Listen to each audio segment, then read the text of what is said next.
दोस्तों, police encounter बहुत ही famous शब्द हो गया है। बहुत ही ज्यादा सुनने में आने लगी इस तरह की घटनाएं।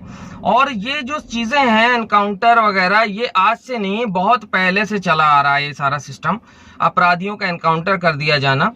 और आपको ये बताने के लिए आज मैंने वीडियो बनाया है कि इसके बारे में थोड़ी बारीक जानकारियां भी आपको हों कि इसमें एनकाउंटर में क्या क्या जो है जजमेंट हुए और उसके लिए पीछे क्या क्या फैक्ट्स थे, और अपना यूपी जो है वो किस नंबर पे चल रहा है। ये मैंने विकास दुबे के ऊपर बोर करने के लिए आपको वीडियो नहीं बनाया, उसके ऊपर तो पूरी रामायण लिखी जा चुकी, सब जानते हैं। खैर, तो देखिए, सबसे पहली बात तो ये पिछले सन 2000 से 2017 के बीच 1782 मामले एनकाउंटर के दर्ज हुए हैं। ये मानवाधिकार आयोग की रिपोर्ट कहती है, यानी कि जो वहां पहुंची हुई फाइल, यानी वो आंकड़े हैं। बल्कि बहुत से ऐसे भी शूट आउट हुए होंगे जिनकी तो आंकड़े ऊपर तक पहुंच ही नहीं पाए। खैर, अब 1782 इन एनकाउंटर्स में यूपी के जो एनकाउंटर की लिस्ट थी वो 794 एनकाउंटर यूपी पुलिस के थे। ये अपने आप में एक बात मतलब मायने रखती है कि पूरे ऑल ओवर इंडिया के जो एनकाउंटर थे उसमें 44.55% जो है वो रेशियो था पुलिस, यूपी पुलिस का।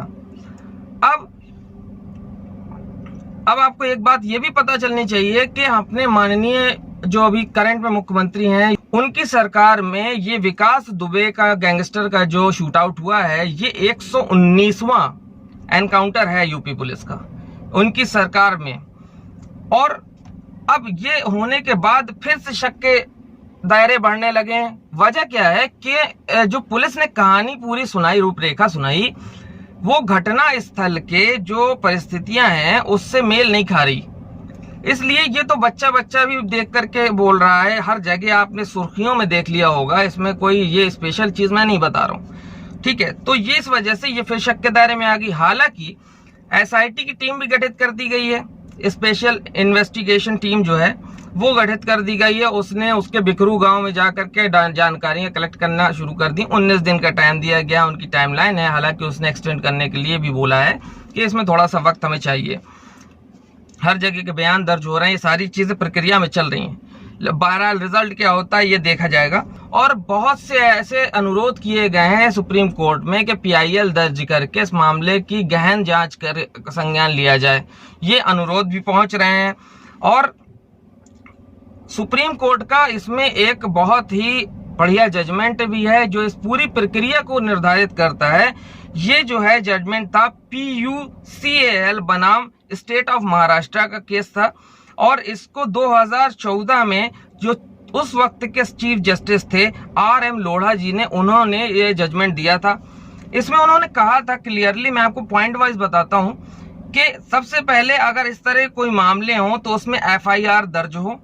FIR दर्ज होने के टाइम पर पुलिस वाले जो उस एनकाउंटर शूट आउट में थे उनको अभियुक्त बनाया जाए और उनको अभियुक्त बनाकर 302 IPC में उनका मामला दर्ज किया जाए। उसके बाद जांच हो। जांच में यह साबित करना होगा जांच टीम को या जांच एजेंसी को कि पुलिस अभिरक्षा में गोली चलाई गई है अभियुक्त के ऊपर। उसके बाद साबित अगर हो जाता है तो उम्र कैद से लगाकर फांसी तक का प्रावधान इसमें होगा।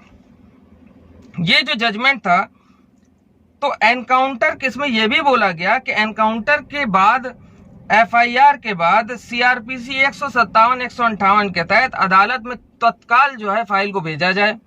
इसकी जांच जो है एक स्वतंत्र एजेंसी जैसे CID या किसी दूसरे थाने की पुलिस आकर के करे, यानी कि उस एनकाउंटर की जांच वो ऐसा कोई व्यक्ति ना करे जो उस एनकाउंटर में शामिल रहा हो या उस थाने से संबंध रखता हो, क्योंकि इसमें हेर फेर हो सकता है। तो या तो स्वतंत्र एजेंसी CID करे या तो फिर दूसरे थाने की पुलिस करे। और एनकाउंटर की जो है ट्रुथ को जानने के लिए, यानी क्लियर इन्वेस्टिगेशन के लिए मजिस्ट्रेट जांच के लिए भी फोर्स किया गया था। यानी इसमें जजमेंट में कहा गया कि मजिस्ट्रेट जांच भी होनी चाहिए इसकी सत्यता की पुष्टि के लिए। और अगर इसमें दोषी पा लिया जाता है तो उसमें निलंबन भी होगा। निलंबन समझते हैं टर्मिनेट कर दिया जाएगा। जो हथियार हैं पुलिस के, तो वो हथियार भी जब्त होंगे, उसकी भी जांच होगी। और मुठभेड़ में जो ये भी साथ में कह दिया गया था कि मुठभेड़ कोई भी होगी तो उसमें शामिल पुलिस वालों को इनाम नहीं दिया जाएगा। यानी एनकाउंटर के लिए जो इनाम पहले दिया जाता था पुलिस वालों को, ये इनाम पर सुप्रीम कोर्ट ने प्रतिबंध लगा दिया। तो ये सारी गाइडलाइन है जिसमें बहुत सारे, अब आपको समझ में आ गया होगा कि ये एक विकास दुबे 4 दिन चर्चा में रहेगा, उसके बाद फिर लोग भूल जाएंगे। और आपको पता होना चाहिए, आपने शायद पेपर अगर पढ़ा हो तो इन्हीं 2 दिनों के अंदर 4-5 जगह और एनकाउंटर हुए हैं। कुछ एनकाउंटर में गोली पैर में मारी गई है और जिंदा पकड़ा गया है लोगों को, और 1-2 एनकाउंटर ऐसे भी हुए हैं जिसमें शूट आउट में ढेर कर दिया है।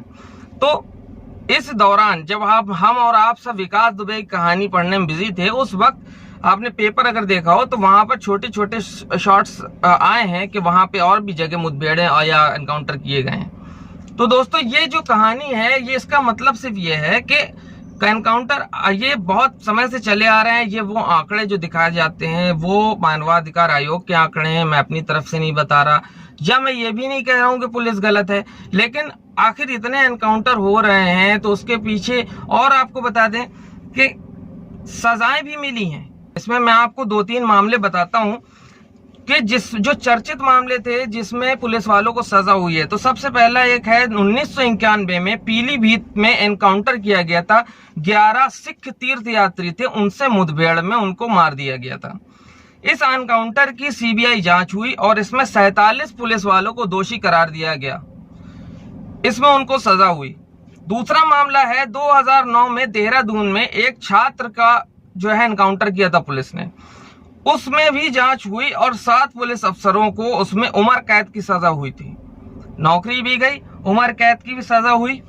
उसके बाद तीसरा जो है 2006 में मुंबई में जो छोटा राजन डॉन था, उसके गिरोह के एक आदमी के एनकाउंटर हुआ था, उस पर 2013 में आदेश हुआ और 11 पुलिस वालों को उम्र कैद दी गई। तो ऐसा है कि इनको अगर सजा दी गई है, इनकी फॉल्ट निकली है, तो इसका मतलब फिर एनकाउंटर होते भी हैं।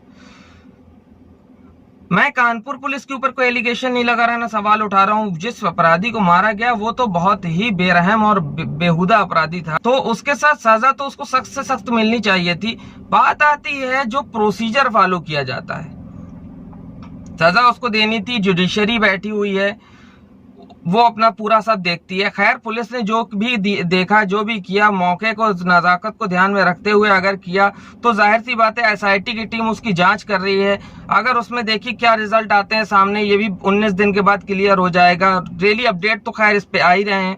तो कुल मिला के बात ही मैंने आपको ये बताई कि इसमें सुप्रीम कोर्ट स्वतः संज्ञान ले सकता है, खुद भी संज्ञान ले सकता है। कोई इस पे करे या ना करे, एप्लीकेशन दे या ना करे, पीआईएल फाइल करे या ना करे, सुप्रीम कोर्ट खुद भी पीआईएल फाइल करवा सकता है, खुद भी संज्ञान ले सकता है। और बाकी आम आदमी के लिए तो ये रास्ते खुले ही हैं। बहरहाल हमें किसी को हीरो नहीं बनाना चाहिए, चाहे वो विकास दुबे हों या चाहे पुलिस वाले हों।